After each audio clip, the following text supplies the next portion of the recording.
Panibagong araw, panibagong luto na naman tayo. Ayun na naman, oh. Kasi nung nakaraan, si Mrs. yung nagluto. Sumadlan lang yun, isang bihis lang yun. Ngayon, ako na naman. Dito naman tayo sa aking munting saigan, ating lababo na maliit. Ayan, oh. Dito na naman tayo. Ano naman yung ating bibirahin? Manok. Prito naman tayo ng manok. Kasi request. Pero sabi ko naman sa iyo, pag mga prito paksiw, sabaw, ako ang bibira dyan. Pero yung linuto niya, hindi ko alam yun. Kaya, siya muna.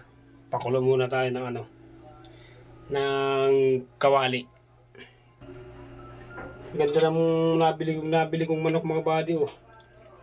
Lalaki ng lalaki ng, malaman siya, malaman. Yun. Ayan, oh. Malaman. Piprito lang natin to. Ay, nagpapakulo na rin tayo ng pakulo na tayo ng mantika. Pwede na siguro yan. Lalagyan na natin. Pwede na yan. Iyon. Uy. Parang lumikit, ah. Ganun lang kasimple ang pagluto. Kasi yan na naman to, ipang bahay lang naman. Ulam lang namin, ulam. Hindi na kailangan yung mga ano-ano dyan.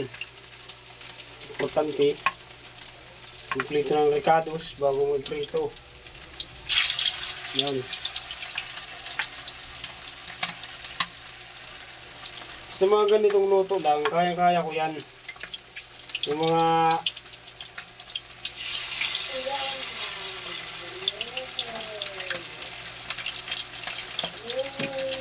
sabaw-sabaw, kaya ko yan.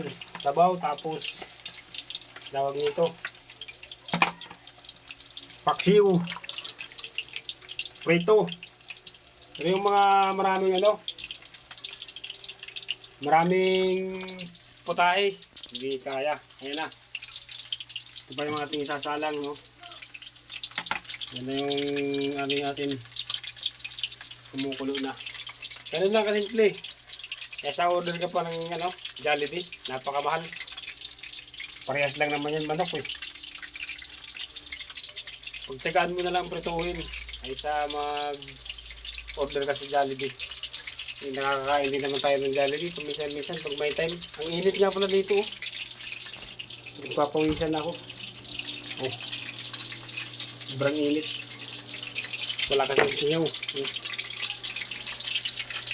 Kaya gusto ko magpalaki ng bahay.